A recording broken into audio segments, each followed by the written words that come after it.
Jam with Sam.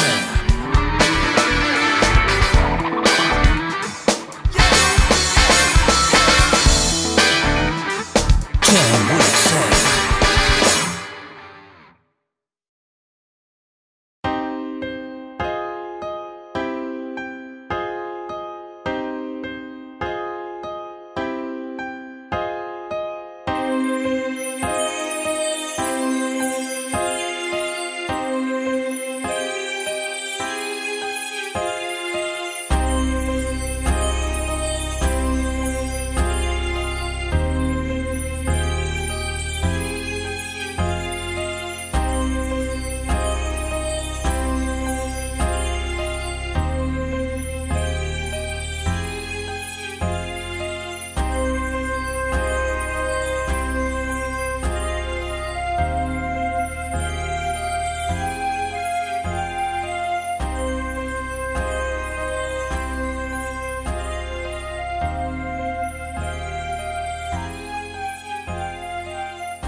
Hi Sunil, welcome to the 34th event of Indian Networker and the 52nd episode of Jam with Sam.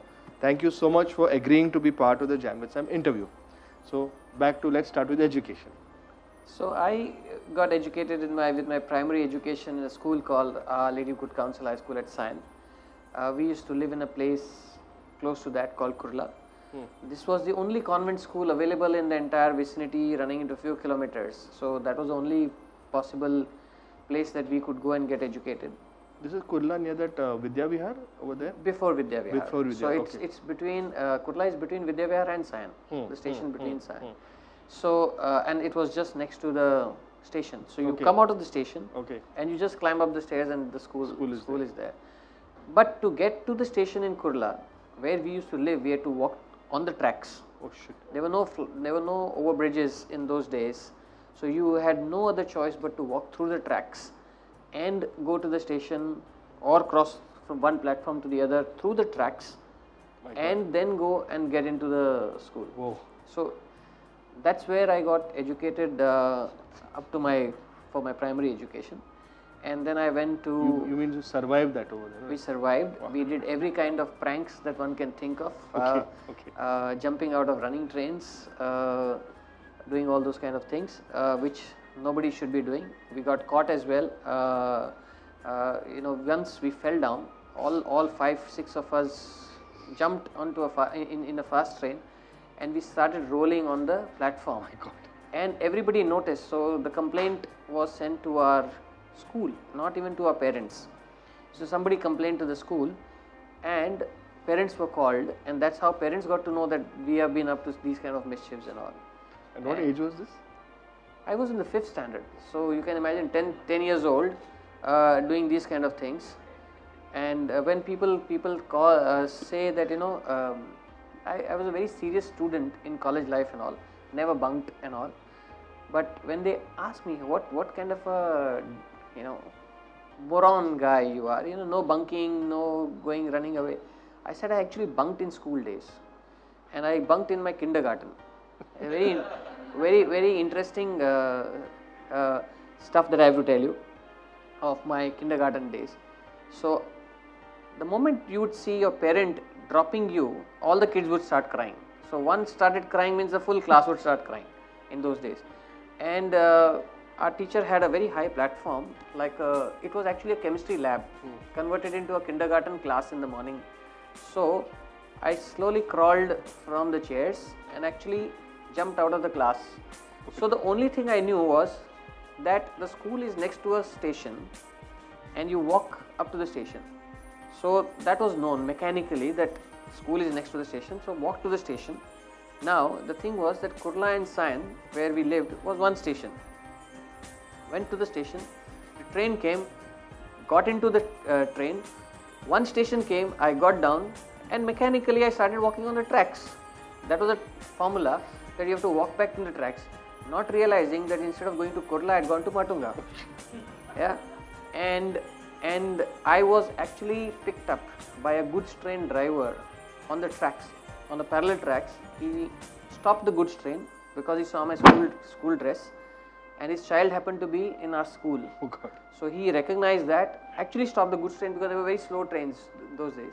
He stopped, picked me up, called somebody at the station at Sion, called one of the staffers, who picked me up and put me back into the school and got me into trouble of bunking. So that was one story about school. And of course, college, I passed out from the SIS college. Okay. Graduated in statistics and computer programming. Okay. In those Which days. year was that? 1982. 82. Okay. Yeah. So 82, I passed out from college. Then went on to do. I started actually working at 19 and a half. As soon as I finished my college, before that I started working. Which was the first job? Used to work in a company called First Financial CompuServe, an IT company actually. Yeah. So went there to write software and do systems analysis and design. First day at work, never seen a computer because in our college final year, we used to write programs which were on cards, punch card. the punch cards, and we had only one computer in the Kalina University, and you had to send your programs there. You couldn't enter the lab there, and therefore from far you could see a huge monster. That's about it. That's the only vision we had of a computer. So the first day I got a job, I went there and sat down. So I see a big computer, of course not like the one which was the IBM 370s in those days. And so the new manager who had hired me said, come sit next to me and watch what I do. I said, okay.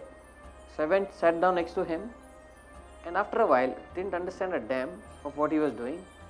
Slowly, and I'm just watching, and slowly I started drooping like this and going sleepy suddenly and trying to wake up. At some stage I got so sleepy, I had to actually keep my hand like this so that he doesn't watch that I'm sleeping actually, and I was dozing off. So that was how I started my first day in my career, by the way, sleeping You actually. didn't run away from there? I didn't run away. Okay. So that's how the career started, watching a computer. And which was a PC XT or a PC? it was an Orion 8000. Oh, okay. Okay. Okay. So it was an Orion 8000, the second computer in the country. Wow. Which was in this place where I was working, and very fortunate to have worked from there on, writing software, and moved on and on to then we used to handle about 25-30 companies where we were doing consulting, and I moved on because this company was closing because we wanted to sell off, and 9 employers wanted to hire me who were our clients actually. So I had 9 jobs on one day. Wow.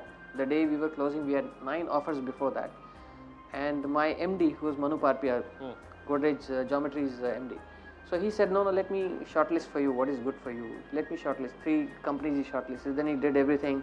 No, this is the place you'll enjoy, and he put me in Business India because they were also our clients. So from writing software, which I went there to do systems analysis and writing packages, I quit Business India in 95 as the CEO. So from writing software to running one of the companies there, quit and joined another company where it didn't sound a great move, and I quit on the 8th day actually. Which was that? The Lal Street Journal. Okay. DSJ. Okay. Yeah. Okay. So I put in my papers because it was a bad move. I realized that, and somehow I pulled few months, and then I got invited to join. Again, I was in. Luckily for me, in my entire career, I had never had to apply anywhere. I was only invited. I've been just lucky that I had, wherever I thought I could apply, it never worked in any case. But here, fortunately, I got invited to join the company, and I joined on the board of the company 20 years back with J. Walter Thompson in those days, which was called Hindustan Thompson Associates. HTA. HTA. Okay. Yeah. So what did you join there as? I mean, what So was I your job profile? So I joined as a systems director straight away on the board, on the executive committee of the board. The mandate was, when my chairman interviewed me, I said, okay, you tell me what you expect me to do. He said, everything. You have to do everything. Now everything was very, very open-ended statement, that not just IT, everything, because in my previous Business India company, I was also involved in company takeovers, mergers, etc. So he saw the profile and said, just do everything. But that became, IT became the main focus, and the others followed much later in this company because they had to set things right, so we had to do everything.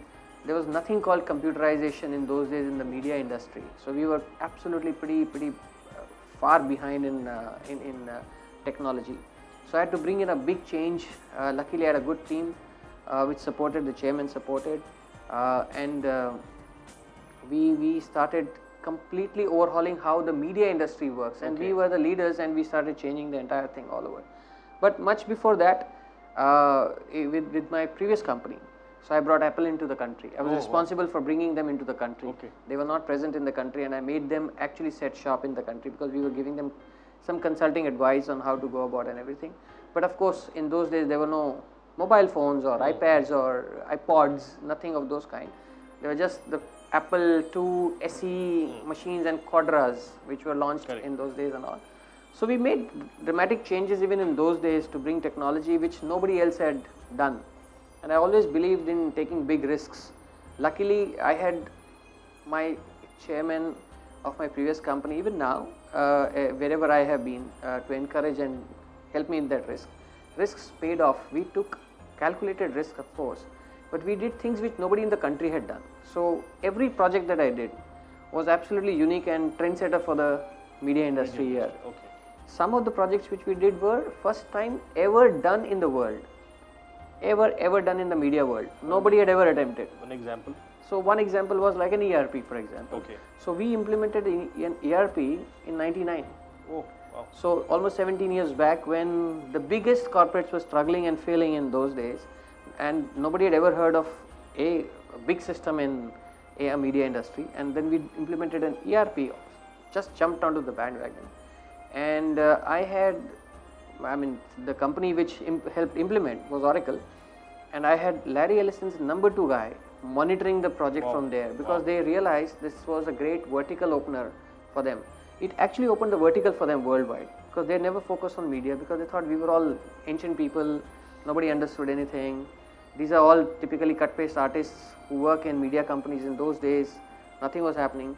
PageMaker had just been launched for Apple. Aldus PageMaker. Aldus PageMaker, absolutely. And Quark Express came in much later, and so on and so on. Only a couple of packages which ran on Apple and nothing else. And therefore then we started building Photoshop capabilities and all. Even in those days, Adobe was one of the early ones for Photoshop. So that was adopted. We introduced that. We changed how people were working. So we brought everything in-house. So what was being outsourced, we changed everything to in-house. And just imagine, in about 20 years back, if one did that, we saved crores in those days, crores, which were going outside to third parties, to an extent that one of the third party guys actually came to threaten me in the office, saying that you have wiped out my business by doing it in-house. He actually came and threatened me in the office. So he said, why have you done that? What is it that you need to reverse that decision and all? So I've had those kind of fantastic situations by third parties sometimes. It's fun. So you, technically speaking, you worked in one place for that. Technically speaking. Yes. Normally in the IT industry, every 2 years somebody changes their job. What is it which has kept you going in this? So luckily, again, I would say that I had a free hand all the time. I was given a complete mandate to transform. Okay, and people had seen what I had done earlier, so I think that became a good benchmark for them to understand that I should deliver. Capabilities. And I made it, of course, a big. You have to have that drive and passion in you to actually deliver and keep moving beyond what is expected. And every time I used to challenge my own self how to do that. During the time, early time when the dot-com boom started actually, in that time, all the media people were being targeted very, very seriously by all the dot-commers, because the content was all driven by the media guys. And they were paying them 3 to 4 times the salaries. Everybody was in big demand. Okay, so we lost some in very smart, mainline business people to dot-commers. So one day my chairman called me and said, how is it? He called me home actually to ask, I have a question which I didn't want to ask you in the office, but tell me, how is it that you don't lose people and I'm losing my mainline business people? How is it that your teams are intact? I said, every time we do a challenging project, and what I used to do was pick up one team member from my team, make him or her the project champion for a project which was absolutely unique in the world. And I said, every one of you should have one global project under your collar before you go from this place to any other place, that you should be so proud of and say that we are the ones who actually drove this project, which meant absolutely phenomenal in global terms. So I made sure that everybody, so I made it exciting for everybody. And I told him simple, they are delivering, I'm taking the credit, that's about it. But he said no, but leaders are good leaders. So I said okay, I just keep a low profile and said no, I have a fantastic team which was given to me. It's the same team, I did not hire a single person. Same team, we transformed, we educated them, pushed them, they kept delivering all the time. And it was the same potential, because I said, if you don't see potential in your own people, how do you make them grow in their own careers as well? So my first aim was that if they are successful, company is successful, and I can go with a big collar and say, yes, I won this award and that award. It's finally their work actually. That's how it is. So how is the IT, I think Vimesh, we all are from the same industry, Nityan, and like we joined, of course, 89? Yeah, 89 since that time. We have seen the change happen, but we have seen the change happen at a different level. You work in the enterprise level over there. So how has the change happened? Because normally what happens, like enterprise is like one big elephant. It takes a long time to implement, that kind, while a SME or a SMB can do it like overnight over there. What are the major changes, those major roadmaps which have happened in the last 20 years? So from a company, for example, or an industry that I now belong to, which was averse of technology, okay, which had a big aversion to technology because nobody had introduced, so all the agencies were like that. It's not just us that. So we became the leaders to start first introducing. So first what I did, I'll tell you, I introduced all creative people should be having Apple computers in those days. Okay. So we brought Apple into the company. I said this is a creative tool. We have great softwares which are specialized tools for this particular machine for your kind of specialized work. There was a revolt because the cut paste artists who were doing everything by hand, they didn't want to change. Their mindsets were so hell-bent on doing that. But slowly they also started picking up, and they realized that yes, it works, and things started moving fast. We started saving a lot of money. That was just one start. From something that you don't have to now you start engaging them with newer things. The best thing was these guys were absolutely phenomenal in adopting whatever new was given to them. They also saw good results coming to them. So it became easier for us to push new technology to them. But in the industry again, other agencies would watch what are these guys doing, and they would not invest. They would wait. Why take a risk? These guys are fools. They're investing a lot of money, and they started doing that much later. I would say few years later, literally. So we were leaps and bounces luckily ahead. One. Second, we saw a great change coming in terms of tools which were available on these computers, which were earlier done by skilled people by hand. Whether it was a drawing, whether it was a storyboard, whether it was any such thing, everything was handmade. So nothing was technically done with the help of technology. When we gave them tools, we went overseas, we picked up all these companies which were global in nature, who had no presence in India. We brought every possible software we thought would help. Now again, to dream of these kind of softwares, one had to go and read a lot, and internet was not available that powerful in those days. 20 years back there was no internet. Okay, so it came in slowly in bits and pieces, where you would see all those green monitors only scrolling of data and nothing like pages in those days. That came typically in the year of, I would say, about 97, 98, roughly around that period, when PageMaker had started little bit, but not so much in that sense. So slowly I think the revolution came in, but it picked up so fast and aggressively in the media industry particularly, that today I can definitely say that there is no other industry as strong and powerful in terms of technical capability as the media industry is today. Any new thing that is introduced or launched as of last night is available to these guys next morning, and they go and talk to the clients. So the social media is a classic case. So if you see the engagement of social media by every company in the world is all done through agencies. Absolutely. Whether it's a digital agency or a traditional agency who have now got this as a part of their 360-degree offerings, is all through agencies. And how do agencies get that? If Telegram was launched last night, or an Instagram, or a Periscope, or you name it, okay, every Pokemon. possible, and a Pokemon, So no, Pokemon was forced in terms of a knowledge base today evening to me. So I am that ancient now. Sometimes, so you suddenly realize you are also ancient. You can't keep up with all kinds of technologies which are introduced. But if you look at the profile of people in these agencies, we are the ones typically in the old class of age groups. We have everybody in the agency who are between the age groups of the maximum number of people, 25 to 35.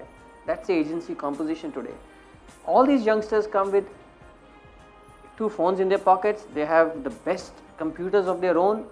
They come and challenge your own stuff. And if you don't keep up to their skills and their knowledge, you're lost completely. And therefore, we have to be one step ahead. Ahead of them. Yeah, all the time. And to make it exciting for them to work in agencies like ours or an industry like ours and say, yes, wow, it's fun. So, of course, agency is not only just advertising. There are tons of things which go into creating an ad.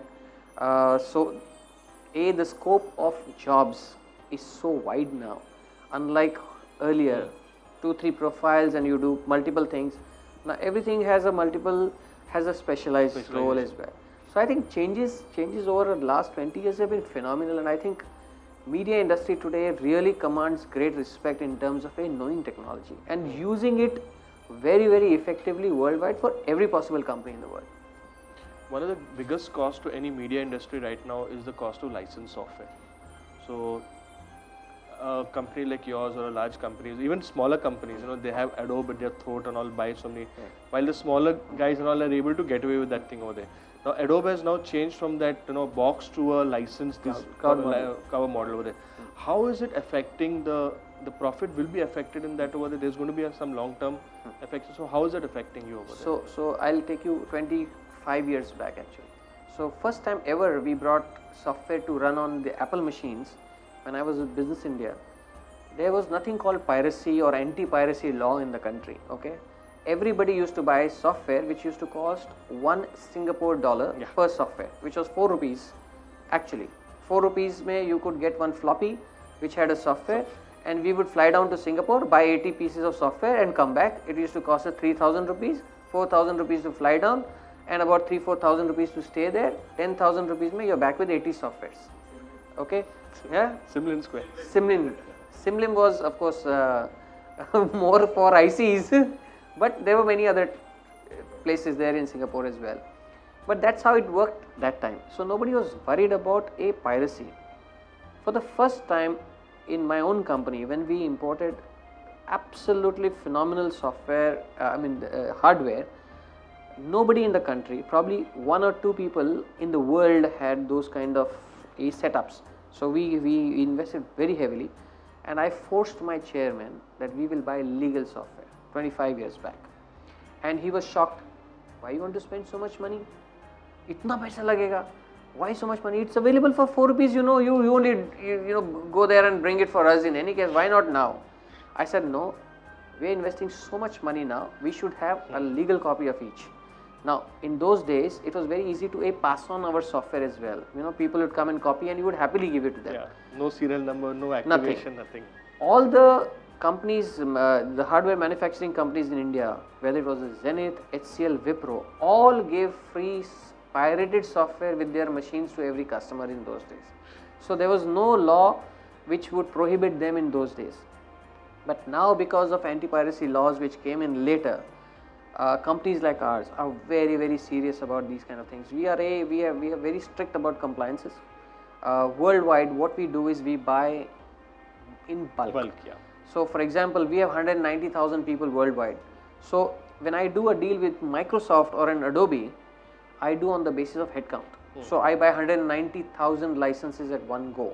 Whether my people walk out or they don't walk out, every machine in the company is licensed. Simple. Every machine that is connected to the network is based on the headcount. Now, sometimes, therefore, coincidentally, no software vendor in the world has ever stepped into any of our offices to do an audit, because we go on the basis of a headcount which is audited headcount.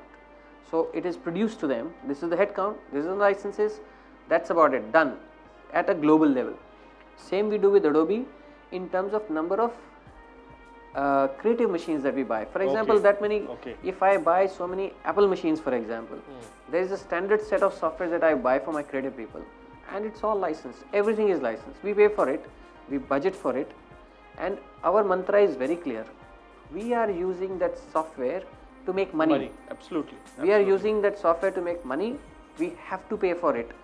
In my company I have a rule, very simple, I do not allow anybody for that. We do an audit every week, by the way, worldwide. My entire network worldwide is audited every week for software licensing. Any kind of difference is thrown out and we know which machine has got something. So if people first of all don't understand that freewares or sharewares are not actually free. They need not be free, they are sharewares, they can cost, and I make them pay even for $5, $1 and $29. We pay them, actually pay them, we buy them and we say you need it, there is a purpose for it, we will pay for it, because you are going to work for it and you are going to charge the customer in any case, you are going to make money out of it.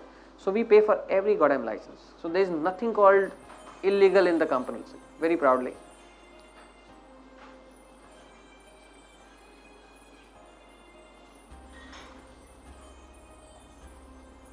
So the other thing is, because we are also a company listed worldwide, so compliance becomes very strict. We are one of the first ones to be audited in terms of security and whatever we have in the company. We started security audits in late 90s, whereas SOX, for example, came in much later as a global compliance norm. So we started 15-16 years ahead of time, literally in India. We were the first SOX compliant company in the world. Wow. As an Indian company, we are an ISO compliant company as well. So we take every possible step to ensure there is no piracy. So we make money, we are budgeting for it, and we apply the same norm. Absolutely. A lot of things are moving from, we used to have servers, in-house servers, a lot of things are moved to the cloud.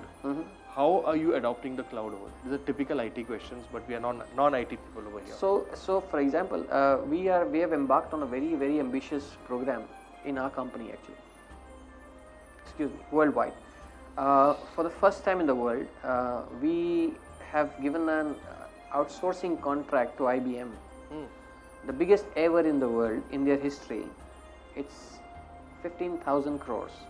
Wow. So a media company to spend 15,000 crores roughly transformation program is unheard of, not only even in other corporates. For IBM it's the biggest ever one. Though there are many telecom companies who do these kind of deals, but not as large as this one. So it's a massive transformation stuff that we are doing, and one part of our mandate is to move all the servers in our global empire, almost 80% plus, into data centers, and they will be all cloud based. Okay. So for example, every company has their own data centers, small, big or anything, which is occupying real estate, and real estate in India is very expensive. We are freeing up all that space. Manageability becomes much easier in one place. Disaster recovery, business continuity, backups, updates, patches, and this will be on demand. For example, today if I want to buy a new server, I have to place an order, 6 to 8 weeks delivery, then I will set up. This is on cloud, on demand, space expansion.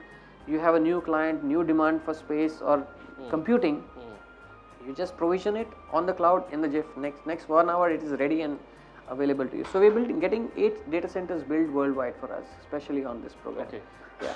So they will be like a mesh. In case of one going down, the other takes over, and everything, redundancies are built in, including keeping the backups of all these data, because it's very client sensitive. We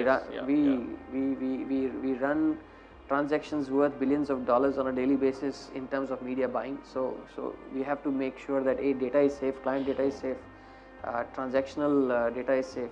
So these are some of the measures we are doing. So this is only for India ki worldwide? Worldwide. Okay. Yeah. So where is the headquarters of JWT? So JWT is headquartered in New York.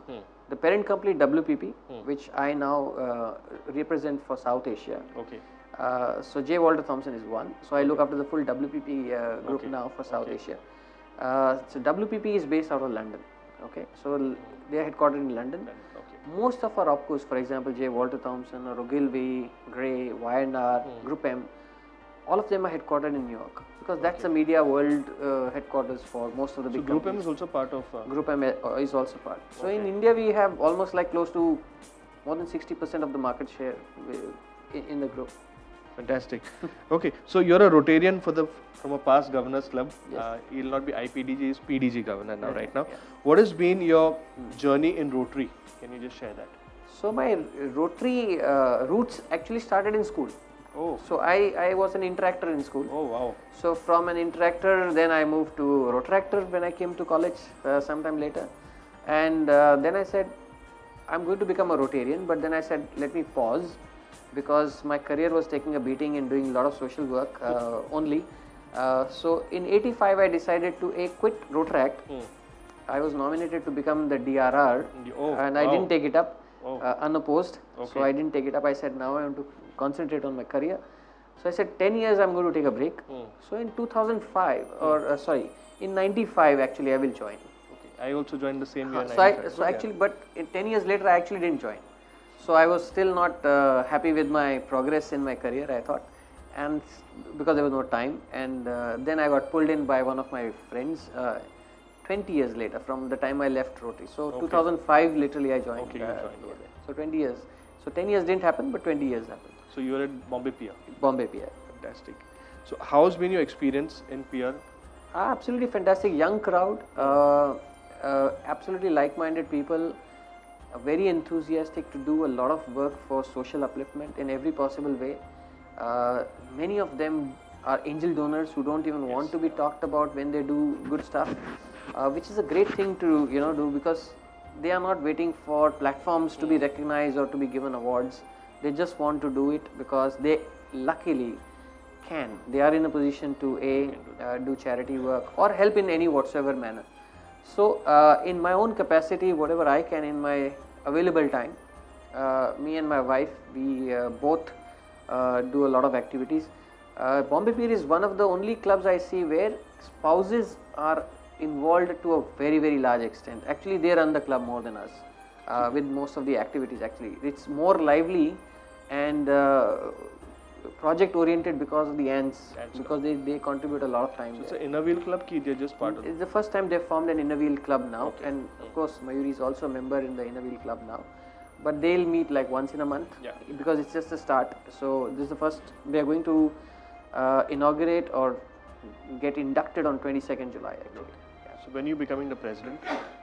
Good question. I don't think I ever want to become She's one. saying no. Yeah. With the kind of time constraints that I have, though everybody says you can make time, time is available to everybody, but because I travel a lot, my job is such that it doesn't give me time or it does not merit justification for this kind of a important role as a president. I think it takes a great contribution by not only the person who becomes the president but the full family. For at least 18 months, 6 months to 8 months before, and almost till the tail end, you are lost completely. And thankfully nobody has got divorced so far, so which is a good sign. But you're having the divorce lawyer coming today over Oh yeah, yeah, in our club actually. That's why we ran away. Okay. Okay, so what are the social media platforms you use and which do you find most effective or personal and official? So I use LinkedIn, of course, for professional connectivity and networking. I'm on Facebook from the time they launched, Instagram, Telegram, Twitter. Though I'm not a very avid Twitter user for two reasons. You want to work and not be seen in only tweeting and doing time pass kind of work, because that's what happens many a times. But on Facebook, for example, at one point of time, companies would not allow their staff actually to go on Facebook because they thought it was not work related. Absolutely, it was not work related, and they thought that the full attention was going there. Then everybody had their mobile phones, so they were connected on Facebook. Whether you give them access or not, they were still there. So we changed the rules. So this is a media company I'm telling about. our own case where we had to actually ban Facebook. Then we said we will allow them only during lunch hours or after office hours and so on. We realized it doesn't work because it was all client related work, because we had to do a lot of stuff for clients on Facebook, and we said if we do not give them access, how will they learn? How will they know what's happening in this world of media? So we opened up again. So we said fine. Then the question was, why do you give access to admin guys and finance guys? What are they going to do on internet? Why do they need internet? So all kinds of questions come up in these kind of companies. But we said it's a blanket open thing for everybody. We trust everybody that they will use it officially for work related purpose. We do know some, some exceptions always happen, but we turn a little blind eye, but we know how to monitor them. We know exactly how and what each person does on the net. We know how to track it down, which sites they go, how much time they spend, etc. So everything gets recorded, so we know how to catch it. Here he's laughing, so that's his business.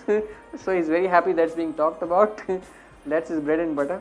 So do you have a social media policy, official policy? So what you can talk about when you leave the company? Yes. You have So that policy. everything in our company is policy driven, including social media policy. So what can be said, what cannot be said, what can you post, what you cannot post. Anything which is related to client cannot be posted without written permission. Very simple. And that too which is secondary data. Again, even after permission, we have to make sure that it's secondary data. It's not anything which is personal, which is not allowed. So we follow those norms very strictly worldwide. There are policies in place and people adhere to that. We haven't found any so far any aversions or exceptions so far. So Facebook has launched something called as Facebook at Work. Yes. So is your company any part of that trial? So we built Facebook groups to do a lot of work. So we had closed groups who could go and post stuff, and there were groups who could monitor that, like a Yammer, for example. We use Yammer also now to a large extent. But Facebook has limitations in terms of how much trail you can have and how much business you can transact. Earlier, when there were no options, it was a good thing to tell the client, I'm going to show you something on Facebook and you can also come in and see what we are doing. So it was a good thing in those days, but now there are other options available. So I think we keep adopting those and all. Great. So you're consistently one of the most popular and top ranking CEOs in India. There is a secret behind all those awards which you got. My team's work speaks about the awards. The support I get from my own companies, the free hand I get to do those projects and lead those projects for the company. Finally, the company sees merit, and that's what gets recognized outside. And I was very shy to even enlist for any awards. Till one of the editors actually forced me that you have to do it, if not for yourself, for your team. And when I first did that, I realized my team was so excited that it was the first time ever they got recognized in a project, and that motivated me to do it little often for them, but not every. I don't enlist in every award and all, so very few. So there are a couple of CIO groups in India. So which is like one of the top one of the CIO group which is there? So there are actually many running. So there is one called CIO Choice. There is one called CIO Club. Okay. There is one called CIO Parivar. Okay. So there are many such names, very active groups. So each has a different profile. Okay. One is it tells you a lot about it's networking a lot, and it allows you and tolerates jokes as well. Okay. There is one group which does not tolerate jokes. It only tolerates work. Which means you pose a question, or you want to hire somebody, or you have a job opening, you post all those kind of things. It's purely IT work, and related to vendors, questions about their performance, how good or bad the vendors are. Everything. That's the best post any vendor would want to snoop on, to actually know how good or bad they are, and which are the CIOs really who might give them business and going, or else go to the competitors as well. So it's a fantastic group. I think. Sorry. So it's a very serious conversation which happens in this particular group. So sometimes you don't get time to read, but There are many CIOs who have nothing else to do but keep active. So they are very active in these kind of groups. But that's the way their profiles are. So being from a business community background, you never thought of starting your own business? Good question. That's what my wife keeps telling me. So she also comes from a business background, and she has been motivating me for a very long time. Someday, sure, I will. If not done so far, someday I'm sure I'll do it. Great. So quick gun Sam, one witty answer. Business, Ethical. corporate life. Very, very hard. Okay. The cloud. It's passe now. Okay. Priyanka Chopra. Stunning. Something about your family. Very, very loving family. I have a son who's married and settled. I'm a grandfather already. I have a 1-year-old granddaughter, a very cute granddaughter. We look forward to chatting with her every weekend or every possible time that we can. And so son works for an IT company. He used to, earlier, he went for undergrad, he did his postgrad, and then he joined Intuit, which is again an IT company. Okay. And in a very short span, he became the head of product development for Intuit, which is a global company. He's quit that, joined a startup about close to a year now, which is called Blend Labs. And he's again heading marketing and product development for that. So he's very well settled in San Francisco. Okay. He just became a citizen 2 weeks back in US. And my daughter is doing her final year BMS in HR, same alma mater as Sanjan. And she's my boss in the house. Okay. Yeah, she's my first boss. I don't have any other boss. Okay. So she's the one who can make me do anything that I want. So anything she wants, she has to tell her. It has to root through her. I can never say no to her. So the next new boss is my granddaughter. Okay. So I'm sure I'll be following her demands as well. Wives get taken for granted, unfortunately. We say that out of fun, but I have a wonderful wife who's very intelligent. I say she's much more intelligent than I am. So anything related to money or investments is all handled by her. Okay. So she's the investment champ in the house. She does that as a part of her own business into stocks trading and all. So it's a very balanced life. They miss me a lot because of my work timing and all. They hate me when I say that I work for you guys. They say, if you don't spend time with me, what the hell are you doing then? Yeah, so I get those statements, yes, oh yes, all the time. But they are pretty tolerant of me. They have sacrificed a lot of their time in accepting what I do and encourage me. So I really appreciate the contribution they have made in my success. Fantastic. What's your opinion of the startup industry in India? Is it already the bubble is slowly? Jabong was valued, I think, for some. Today, Mahesh Murthy tweeted that $1 billion 1 year back. Now they only 1/20th of that over there. What do you feel? I mean, was it overhyped? Were the models right? Or so in the beginning, I'll tell you, the startup story was just like the .com, how it started picking up, but it became such that I am part of a CAN investors group, which is a CIO angel investors group actually.